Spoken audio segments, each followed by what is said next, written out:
بسم اللہ الرحمن الرحیم۔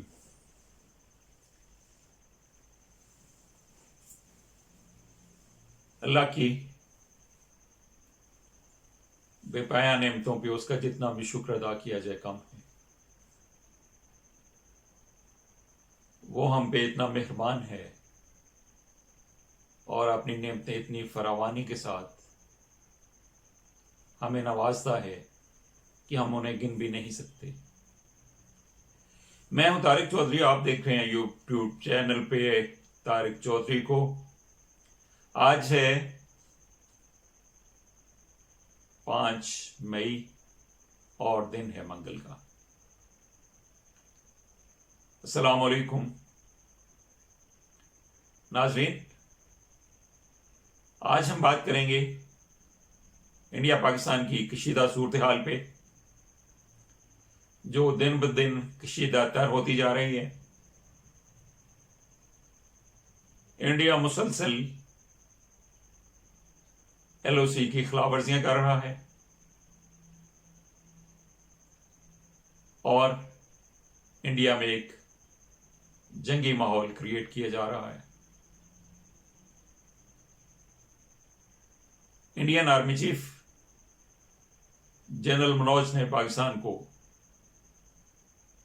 بھرپور جواب دینے کی دھمکی دی ہے اور کشمیر میں ایک عجیب سا جنگی ماحول تیار کر لیا گیا ہے اور کشمیر میں ہونے والے ہر واقعے کا الزام آنکھیں بند کر کے پاکستان پر لگا دیا جاتا ہے۔ 5 اگست کے لاک ڈاؤن کے بعد، جسے اب کشمیر میں 9 ماہ گزر چکے، انڈیا یہ سمجھتا تھا کہ وہ ظلم و تشدد کا ہر ایک حربہ استعمال کرنے کے بعد کشمیریوں کے عزم کو توڑ دے گا۔ ساری سیاسی لیڈرشپ، چاہے وہ حریت کانفرنس ہو یا پرو انڈین پولیٹیشنز، انہیں جیلوں میں ڈال دے گا تو لوگوں کی ہمت جواب دے جائے گی۔ ان کو معاشی طور پہ کچل دیا جائے گا تو وہ مزاحمت کے قابل نہیں رہیں گے۔ لیکن 9 ماہ تک مسلسل ظلم و جبر کا ہر حربہ استعمال کرنے کے بعد بھی آج پوزیشن یہ ہے کہ مقبوضہ وادی انڈین قابض فورسز کے لیے ایک گرم محاذ جنگ کا روپ دھار چکی ہے، جہاں روزانہ آزادی پسندوں کے ساتھ انڈین آرمی کے کلیشز بڑھ گئی ہیں اور اسے بری طرح نقصان اٹھانا پڑ رہا ہے۔ اور یہ بات ثابت ہو رہی ہے کہ ظلم و جبر کا کوئی بھی حربہ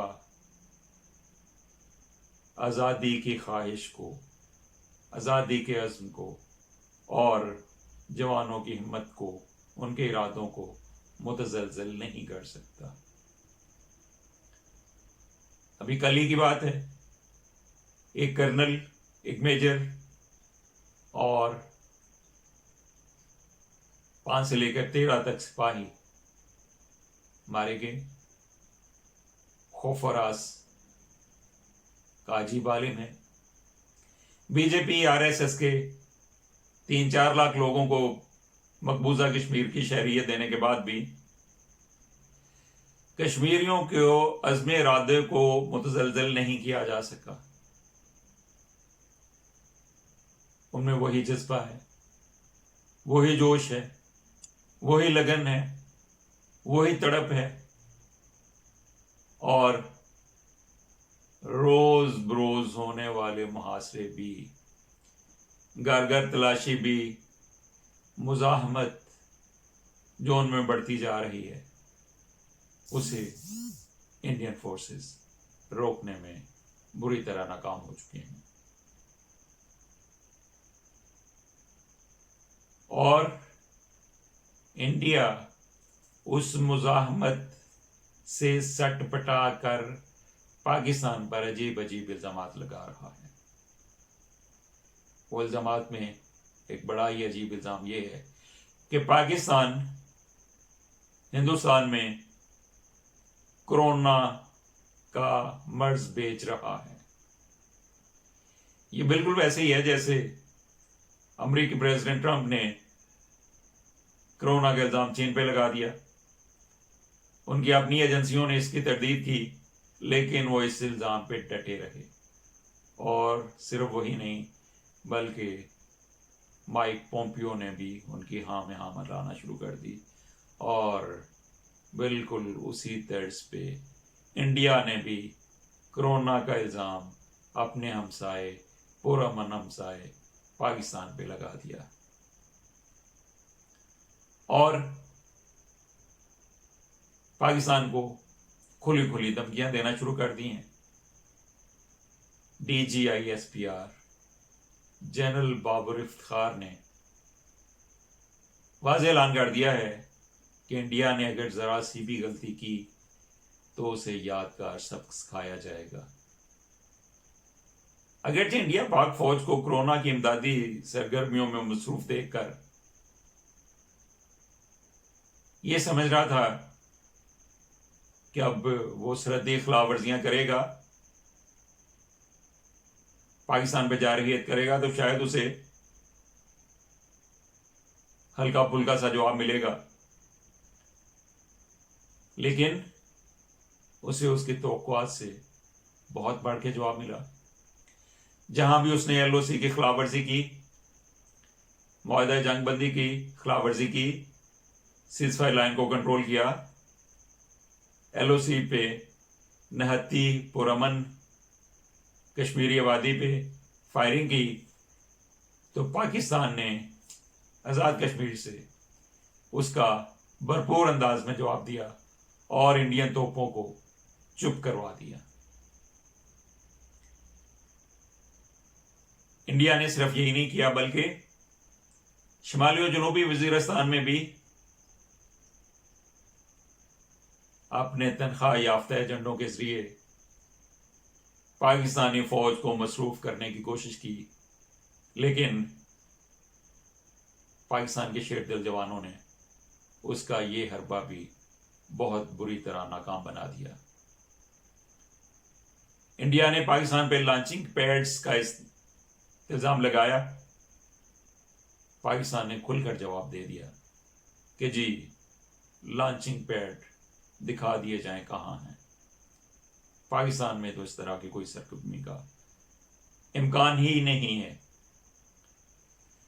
بی جے پی گورنمنٹ نے گزشتہ 1 سال سے جب سے وہ دوسری ٹرم کے لیے وزیر اعظم بنے ہیں وہ ہر حربہ اختیار کیا ہے جس کے ذریعے سے مسلمانوں کو ملیا میٹ کیا جا سکے. ان تمام حربوں کو اپناتے ہوئے انہوں نے ذرا سی بھی شرم محسوس نہیں کی جنہیں دیکھ کر مہذب دنیا کی آنکھیں شرم سے خود بخود جھک جایا کرتی ہیں. انڈیا کے خلاف ایل او سی کی ریکارڈ خلاف ورزیاں اور مسلمانوں کا بے محابہ قتل اور غارت کاری کے خاتمے کے لیے اب ہمیں کیا کرنا ہے؟ کیا انڈین سینئر سفارتکار کو یا ناظم الامور کو بلا کے انہیں احتجاجی مراسلہ دے دیا جائے اور بس؟ جیسا کہ آج انڈیا کے سینئر سفارتکار کو دفتر خارجہ بلا کے شدید احتجاج کیا گیا، احتجاجی مراسلہ دیا گیا، کیونکہ انڈیا 2020 سے اب تک جنگ بندی معاہدے کی 954 دفعہ خلاف ورزیاں کر چکا ہے اور سیز فائر معاہدے کو بری طرح پامال کر چکا ہے۔ بھارت سے یہ کھل کے کہہ دیا گیا ہے کہ وہ 2003 کے معاہدے کی پوری پابندی کرے۔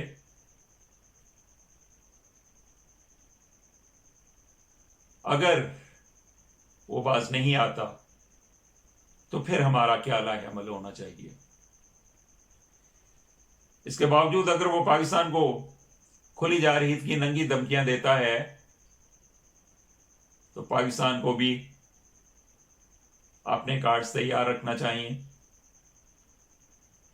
ایل او سی کا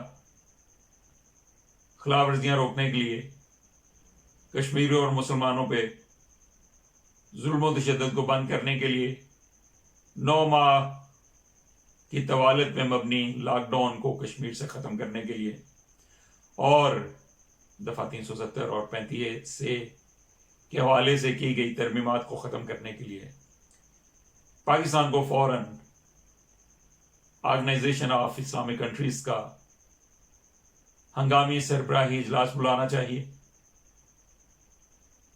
سعودیہ میں جنرل راحیل اور عرب امارات میں جنرل پاشا کی صورت میں پاکستان اخوت اور محبت کی مثال بنا ہوا ہے۔ کویت کی کابینہ نے بھی مسلمانوں پر انڈین ظلم و تشدد کی شدت سے مخالفت کی ہے۔ OIC کو اس طرف توجہ دینے کے لیے کہا گیا ہے، لیکن انڈیا کسی بھی چیز کا اثر لیے بغیر اپنے مظالم کو بڑھاوا دیتا چلا جا رہا ہے۔ حالانکہ بھارتی معیشت کا بہت بڑا انحصار خلیجی ممالک میں اربوں ڈالر کی ملازمتوں اور مسلمانوں کی انڈیا میں کھربوں کی سرمایہ کاری پر ہے۔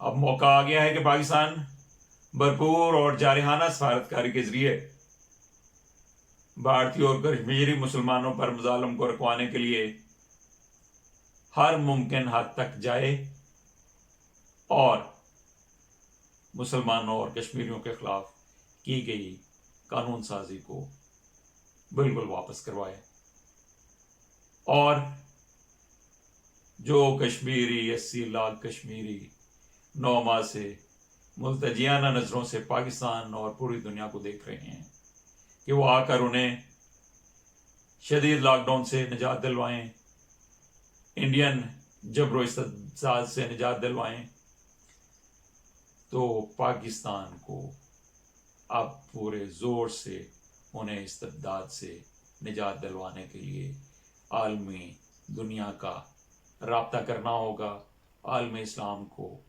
دوبارہ سے بیدار کرنا ہوگا، اور پاکستان میں دوبارہ سے یہ جذبہ بیدار کرنا ہوگا کہ کشمیری ہمارے بھائی ہیں اور ہم نے انہیں آزادی بھی دلوانی ہے، اور کشمیری مسلمان، انڈین مسلمان اور پورے خطے کے مسلمانوں کے مفادات کی ذمہ داری پاکستان کے اوپر عائد ہوتی ہے، اور ہمیں یہ بتانا ہے کہ ہم اپنے ان تمام ذمہ داریوں سے بحسن و خوبی عہدہ برا ہوں گے۔ وزیر اعظم پاکستان نے 27 دسمبر 2019 کو جنرل اسمبلی میں نہایت جرأتمندانہ خطاب کیا۔ بی جے پی اور RSS کی فسطائیت کو نہایت مدلل انداز سے بے نقاب کیا، لیکن انڈیا نے اس کا کوئی اثر نہیں لیا، اور اس نے اپنے مظالم کو پہلے سے کئی گنا بڑھاوا دے دیا ہے۔ امریکی کمیشن کی رپورٹ نے، جس نے انڈیا کو انتہائی تشویش والا اقلیتوں کے لیے ملک قرار دیا ہے، اس کے بعد پاکستان کے لیے ایک بہت ہی اچھا موقع ہے کہ وہ امریکی رپورٹ کو بھی لے اور پوری دنیا کو بتائے کہ برصغیر کے مسلمانوں کے ساتھ، انڈیا کے مسلمانوں کے ساتھ، کشمیر کے مسلمانوں کے ساتھ اور LOC کے ارد گرد رہتے ہوئے پاکستانی اور کشمیریوں کے ساتھ انڈیا کس طرح جابرانہ رویہ اختیار کیے ہوئے ہے، کس طرح سے وہ امن عالم کو نشانہ بنائے ہوئے ہے، اور کس طرح سے وہ برصغیر میں آگ کے شعلے بھڑکانا چاہتا ہے۔